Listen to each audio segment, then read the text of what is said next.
بسم الله الرحمن الرحيم والصلاة والسلام على رسول الله وعلى آله وصحبه أجمعين. يا أيها الذين آمنوا اتقوا الله وقولوا قولا سديدا يصلح لكم أعمالكم ويغفر لكم ذنوبكم ومن يطع الله ورسوله فقد فاز فوزا عظيما. أما بعد، السلام عليكم ورحمة الله وبركاته. رمضان مانگی شرم و لخوا ترسیه، يعني شرم لخوای گەورە ئینسان لە شەرمەکەیشا نیشانەی خوا ترسی تیا بێ. یەکێ لەو صیفەتە جوانانەی ئینسانی مسلمانی ڕاستەقینە شەرمکردنە لە خوای گەورە. ئینسانی ئیماندار هەردەمە بێ لە خوای پەروەردگار، لە پێغەمبەری نازدار صلی الله عليه وسلم، پاشان شتاتێتە خوارەوە ئەمێ شەرمێکی تیا بێ. ئەگە تەماشاکەین قورئانی پیرۆز باسی ئەو کەسانەمانەکە کە چەنێ شەرمەکەن، یان پێمان دەڵێ ئێمە بێ چۆن بین بەرامبەر بەخوای پەروەردگار. فلا تخافوهم وخافوني إن كنتم مؤمنين. پەروەردگارە فەرمێ، ئەفەرمێ لەوان مەترسن، یعنی خەڵکی تر. خوای گەورە فەرمێ لە من بترسن، ئەی ئیماندارانی ئەگەر ئێوە ئیمانداری ڕاستەقینن. یعنی مرۆڤ وا هەیە زۆر جارە مرۆڤە بینی ترسی خوای کەمترە لەوەی ترسی بەندە زۆرتر بێ لەسەری. نەخێر، ئەبێ ئێمە هەمومان هەر تاکێکە نەفرێن مسلمانێک ئەبێ ترسی خوای گەورە پێشی هەموو ترسەکانی تر بێ.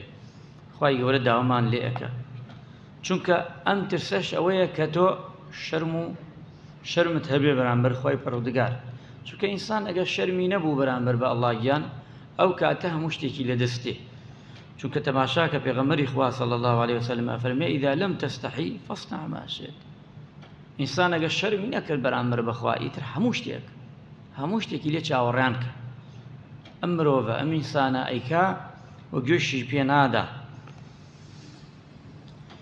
ئەبێ ئینسانی مسلمان بەڕاستی شەرم لە پەروەردگار کە. رأس الحکمة مخافة الله، یعنی سەری هەموو کار و کردارێک، هەموو شتێکی جوان و باش چاک حکمت ئەوەیە کە ئینسان شەرم کاو لە خوا بترسی. ئەگەر ئەمەی بوو ئەو ئینسانە بە تایبەت لە مانگی ڕەمەزانی پیرۆزە حەکیمانە حکمەتی وەرگردووە بووی، حکمەتی وەرگردە بۆ خۆی، بۆ ئەو کردەوە جوانانەی کە ئەنجامی داوە. پێغەمبەری خوا صلی الله عليه وسلم لە مانای شەرمکردن تێمانەگەیەنێ. یعنی چی شەرمکەین لە خوا؟ پێغەمبەری خوا فەرمێ استحیوا من الله حق الحیا. شەرم بکەن لە خوا ئەی خەڵکینە، شەرم لە خوا بکەن و لێی بترسن و فەرمانەکانی جێبەجێ بکەن.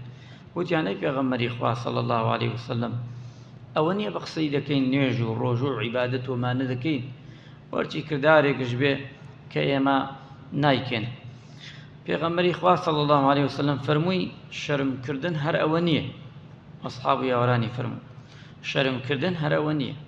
فەرمووی شەرمکردن ئەوەیە ئینسانی مسلمان، ئینسانی بڕوادار کاتێ شەرمەکە ئەبێت چەند خاڵێکی تیا بێ.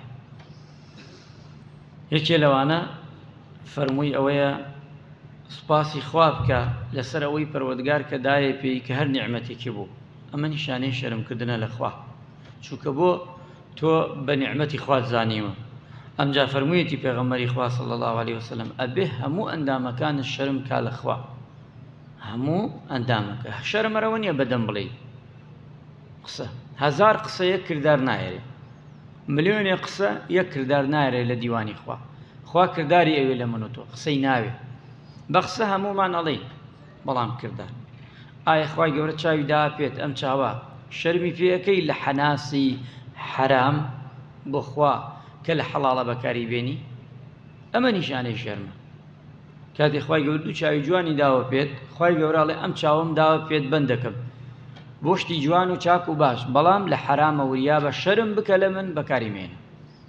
کاتێک تۆ چاوت بە جوانی بەکاری هێنا، نیشانەی ئەوەی شەرمیت کرد لە خوا. دەستەکانت، گوێکانت، دەمت، زبانت. ها ئێستا خەڵکێ ها بە ڕۆژوو زبانی ناپارێزێ، ئەم زبانە غیبەتی پێکە، ئەوە شەرمی پێ ناکە. خوا زبانێ جوایی دا پێت لە ڕەمەزانە ئەڵێ بۆ من بە ڕۆژوو بە، هەموو ئەندامەکانت بە ڕۆژوو بە.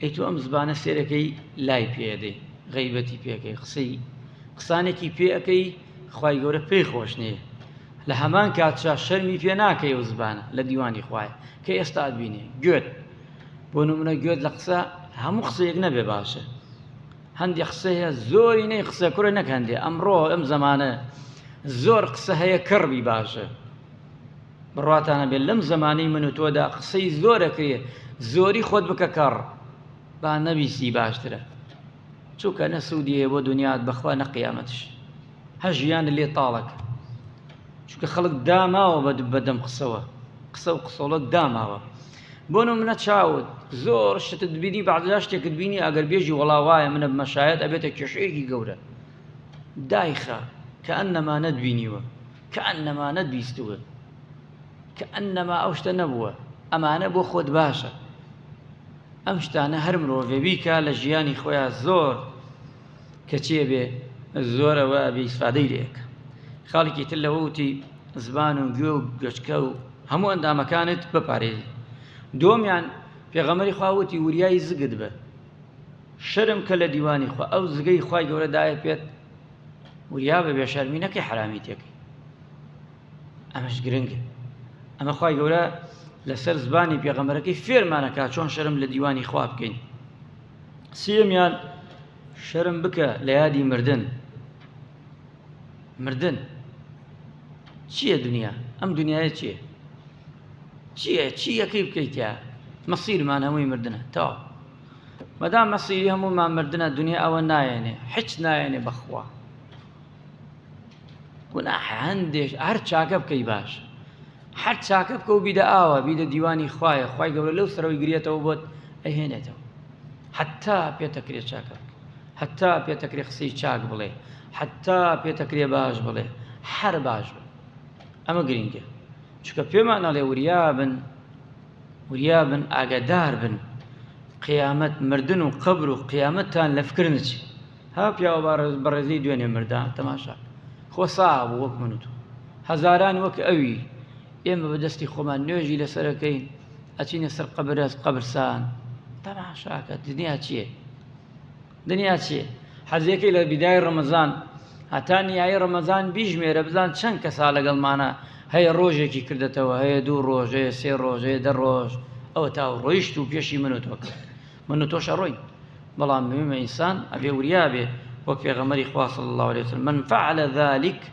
پێغەمبەری خوا فەرمی ئەگەر هەر کەس سێمانەی کرد من فعل ذلك فقد استحيا من الله حق الحياء أو كسب راستي بجواني شرمي كرد ولا خايف پروردگار پێغەمبەری نازدارە فەرمی عليه الصلاة والسلام ئەگەر ئەم خاڵانەی بەجوانی بەچاکی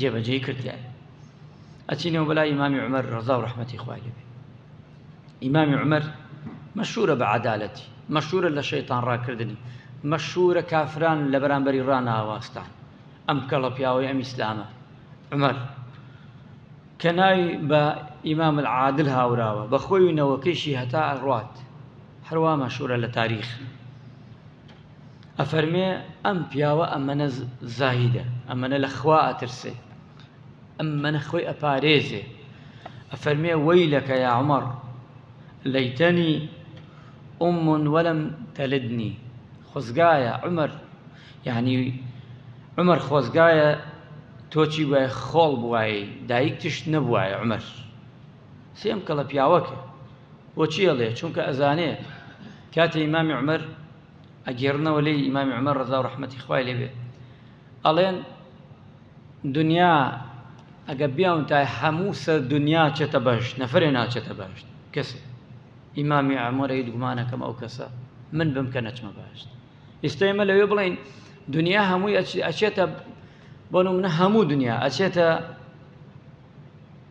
جەهەنەم یەک کەس ناچێتە جەهەنەم ئێژین ئەوەی ئێمە ناچنە جەهەنەم سبحان الله مرۆڤی ئێستا زۆر جیاوازە لەگەڵەوە ئیمامی عومەر ئەڵێ هەموو دنیا بڵێن هەموو دنیا ئەچێتە بەهشت یەکێ ناچێ ئەو عومەرە ناچێتە بەهشت سێرەم پیاوەی لەکە چەنێ لەخوا ترسانە چەنە شەرمیان کردووە چەنێ ئەو ئیسلامە پاکە و جوانەیان هاوردووە لە ژیانی خۆیان ڕۆژانەدا جێبەجێیان کردووە ئەمەنە بە جوانی بەڕێکی بەباشی بەرامبەر بە پەروەردگار ئیمامی پێشەوە ئیمامی عەلی ڕەزا و ڕەحمەتی خوای لێبێ ئەم پیاوە بەڕێزە ئەفەرمێ لە ئاکامی دوو ڕێگا یعنی ئینسان ئەگەر دوو ڕێگا هاتە سەری هاتە ڕێگای هاتە بەردەمی ئەگەر ئەو دوو ڕێگایە یەکێکیان بۆ نەوە عمری هەتا کۆتا بوو یەکیانش ئەوە بوو لە حیسابە ورد بوو ئیمامی عەلی فەرمێ ڕەزا و ڕەحمەتی خوای لێبێ ئەو کاتە حەز ئەکەم عمرەکەم بۆ نمونە عمرێکی زۆر حیسابێکی عمرێکی کورت و حیسابێکی ئاسان ئەڵێ حەز دەکەم عمرەکەمەکە هەڵبژێرم بەزام حیسابەکەم ئاسان بێت عمری درێژم بۆچی ئەگە حیسابم قورس بێت کەواتە ئێمە عمر درێژ بوون حەسابی زیاترە بەڵام ئەگەر لە چاکا بەکاری بێنی خەیری زۆرترە خۆی عمر کە درێژ بێت تەمەنت کە تەمەنت درێژ بوو ئەگەر لە چاکا بێ نیعمەتی خوایە بەڵام کەسی خراپ خۆ دوو لە ڕوو جەنابتان ئەگە خراپ بوو عمرێکی درێژش نەکبەتی و خوڕ بەسەری بۆ ئیمامی عەلی وا فەرمێ پیاوچاکێکە فەرمێ محاسبەی نەفسی ئینسان خۆی دەگرێتەوە کە ئەبێتە چی قسیاوێتە کەسێکی پیاوچاک ئینسان ئەگەر محاسبەی کرد لەگەڵ خۆیە تەقولون قول الزاهرين وتعملين وتيان يعني وعمل المنافقين مع ذلك الجنة تطلبين قسەی پیاوچاکانەوەیە ئەم پیاوچاکانە ئەوەیە بەردەوام لەگەڵ نەفسی خۆیان گفتوگۆیان کردو هەر گوناحێکیان کردووە هاتوونە ڕاوەستاون لە تکی بۆی چاکەی لە پاڵای بکەن بۆ خۆیان بگرن ئەم ڕەفتارە ئەم گفتارە ئەمە کە سوودی نییە بۆ من ئەبێ ئینسان نەیکە هەرچی وعمل المنافق يعني چی بکە ئینسانی مسلمان چی بکە قەت ناڵێ ئەڵێ خوای گەورە لێ لەم ڕازی نەبێ لەوەیە باشتی نەبم ئەژێ بەڵام منافق دوو لە ڕوو جەنابتان داوم سەعات دەڵێ سێرەکەی یەکسەر ێژە کوڕە باشتین کورە ئەوەین چکە بۆ لە خۆیەوە ئەزانێ وایە بەس وا نییە دایم و سەعات ئینسانی ئیمانداری ڕاستەقینە مسلمان خۆی دات دەستخوا بەس کەسی تر نا زۆر جار سەری کردەوەکانشی خراپە و ئەم ئینسانە ئەم مرۆڤە لە کردەوەکانی سێرەکەی ڕازیە لە خۆی هۆکارەکانی لەوەی کە لەخوا بترسینێ یەکێ لەوانە ئەوەیە زۆر ئاگامان لە دینەکەی خۆمان بێ مقەیەتی بین ڕوات بە ئەمەم زەمانەی من و تۆ چۆنە بێ مقەیەتی مناڵەکەی خۆت بی ها ئێستا مقەیەتی خۆت بی خۆت بپارێزی لە نەخۆشیەکان ئەبێ ئەم ئیسلام ئەم دینە ها لای تۆ هەر کەسێ لای من هەر کەس ئەبێ ئاوا بیپارێزی چونکە ئەگەوریای دینەکەی خۆت نەبێ دۆڕێنی زەمانەکە زەمانێکی خراپ زەمانێکی فیتنەیە ئەبێ وریابی لەوەیە خەڵکێک بێ بە ناوی دین و فێڵت لێ بکە هەر بە ناوی دینەوە بەرگی دین چیجا غەیرە دین و ئەوانەی دوورن لەخوا دووەمیان چونکە ئەبێ کە مقەیەتی دینەکەی خۆت بیت یعنی ئەبێ زۆر لەخوا بترسی ئەوانەشی کە زۆر لەخوا ترساون خی گەورە خۆشیانیگەرەکە کردێتی ڕیزی زانایان عالمان یادکردنەوەی تاوانە ڕابردوەکانت پەشیمانی دەربڕی هەرچی کاتێگەرەکتە تاوان بکەی کەمێ ڕاوەستە فکرکردوە لە تاوانەکانی پێشە ها چەنێ ناخۆش و لە ژیاندا وەک پەڵێکی ڕەش ئاوە ژیانتەوە حەز ناکەی لە هیچ مەجلیسێکا باس کرێ حەز ناکە هیچ کەسێ پێت بڵێ حەز ناکە هیچ بڵێ ئەمانە چونکە وریا باگە ئەمانەش بکەی هەچێتە سەر ئەو قاغەزە پاکە جوانەی کە عەمرتە لە ناوێ تۆمار دەکرێ وریا بە گوناح نەکەی بیرکردنەوە لە مردن و حەسابکردن بۆ مردن بۆ قەبر و قیامەت ئەبێ بەردەوام لە یادت بێ ئەمانە دەترسێنێ لە دەستی خوایە چوارەمیان بیرکردنەوە دەدەسڵاتی خوای گەورە لاوازبوونی تۆ من کە من و تۆ چەنێ لاواز خوا چەنێ عەزەمەت و گەورەی هەیە وریا بین ئێمە ناتوانین شەڕی خوا بکەین هیچ کەسێ ناتوانێ هەر هیچ مەخلوقاتێک ناتوانێ نەک هیچ کەسێک دەسەڵاتی خوا زۆر زۆر لەوەی کە من و تۆ و لەوەی هەزارانی عەقلی من و تۆ گەورەترە ئێمە لە چاوی خودای گەورە لە چاوی کورە ئەم دنیاە ئەم دنیای هەمووی بە ئاسمانتەوە بە زەویتەوە بە چیت بە ژێر ئەرزتەوە بە ئەوەی لە ئاسمانایە هەرچی مەخلوقات هەیە ئەزانن لە دیوانی عەرشی خوا چەندێکە؟ پێغەمبەری خوا فەرمێ صلی الله عليه وسلم هەمووی کۆکەرەوە هەڵقەیەکە، هەڵقەیەکی مرۆڤە فڕەی بدەیت بەس بۆ عەرشی خوا نەک بۆ دەسەڵاتی خوا. عەرشی خوا لە چاوی ئەوەی کە دروست کراوە هەمووی هەڵقەیەکە فڕەی دیتە سەر ئەم زەویە. ئەبێ هەڵقەیەکی قیمەتی بێ، چەندێک بێ ئەندازەی. ئەی عەزەمەتی خوا چەنە؟ خوا خۆی ئەزانێ. ئەی ئەو خواگیانە ئەگە جبریلێ دروست کە 600 باڵی بێ پێ تۆ دانیشە بەس ئەمە لە یەک دەرەوە 600 باڵ، هەر باڵێک ڕاکێشە بە مەشریق ئەڕوا، هەر باڵێ ڕاکێشە بە مەغریب ئەڕوا. هەموو دنیا ئەمەی کە من و تۆ هەڵپەی بۆ ئەکەین، هەموو دنیا 2 باڵی جبریلە ناکاتش. 600 باڵ مەخلوقاتێکی دروست کردووە 600 جار ئەوەنەی دنیاە. ئەی بێ زاتی ئەم 600 چەندێ بێ؟ بێ تۆ فکری کردەوە. بێ مەلایکەیەکی دروست کردووە 1000 ساڵ ڕێ، 1000 ساڵ ڕێ لە کوێ بۆ کوێ؟ لە گوێی بۆ ملی. ئەمە نە شوێن 1000 ساڵ ڕێ بکەی من و تۆ نایبڕین. ئەبێ ئەم مەلایکە چەندێ زەخم بێ، ئەبێ خوای ئەم مەلایکە چی عەزەمەت بێ. تۆ بێ ئەم حەدیسانە و ئەم ئایەتانە کۆکەرەوە، ئەو زاتەیە تۆ گوناحەکەی بەرامبەری، ئەو زاتەیە تۆ شەرمی لێ ناکەی. ئەبێ تۆ لە قیامەتا چی بڵێ؟ گرنگە ئینسان دەسەڵات و عەزەمەتی پەروەردگار لە بەرچاوی بێ. ئەو کاتە بڕواتان بێ قەت شەرم ناکەین. شەرمەکا کە گوناح نەکە، شەرمێک نییە کەوا لە حەرام بیگەڕێتەوە. خوا پەنامان بدە. وتویانە 7 کەس لە ژێر عەرشی خوای پەروەردگارە، یەکێ لەوانە ئەوەیە ئینسانێکە بەردەوام پەشیمانە لە گوناح و لە تاوانی خۆی. ئەوەیانیش وتووە کەوا ئینسانێک زۆر دەگری، یان ئینسانێک زۆر گریانی بێ، ئەو گریانە خوا ئەیپارێزێ، خوا ئەیپارێزێ. هەوڵدەن لە دوعاکانتانە بە تایبەتی خۆت تەها لە ماڵای شەوان چارێکی 20 دەقەدانە بۆ دوعا. هەوڵدە ئەو دوعا ناوی بنە دوعای گریان، هەر بۆ خوا بگری. هەوڵدە خۆت ڕابێنە بگری، چاوەکان بە عەسر بێتە خوارەوە، با دڵت کەمێ بگوڵجێ، بچۆ غورفەیەکی تاریک، بچۆ شوێنە با خێزانتش نەزانێ، با مناڵەکانش نەزانێ. تەوبەی ڕاستەقینە بینی خۆت و خواکە، هەرچی داوایەک تێب داوا بکە وەک پیاوچاکان. ئەو ڕێبازە هەڵکێشە بۆ خۆت، دای بنە وەک پیاوچاکان بۆ خۆت، بینی خۆت و خوا سەڵح بکە. ئەوە گرینگە. چی کاتێ خوشوعت گرێ ئەوانە بکە. خی گەورە ڕەحمە و مەلایکەمان بکە، عاقبەت خێرمان بکە. یا ڕەبی خوا بمان کاتە بەندەیەک لێمان ڕازی بێ، دڵمان خشوعی تێبخا، خوایە لێمان ڕازی بێ، عیبادەتەکەمان لێ قبوڵ کەی. خوایە مانگی ڕەمەزانی پیرۆز لە ملایەکمان وەرگری. یا ڕەبی خوایە لە بەڵاو مصیبەت و نەخۆشی دوورمان کەیتەوە. یا ڕەبی هەموو لایەکمان ئیسلاح بکەی. ئامین ئامین. الحەمدولله رب العالمین.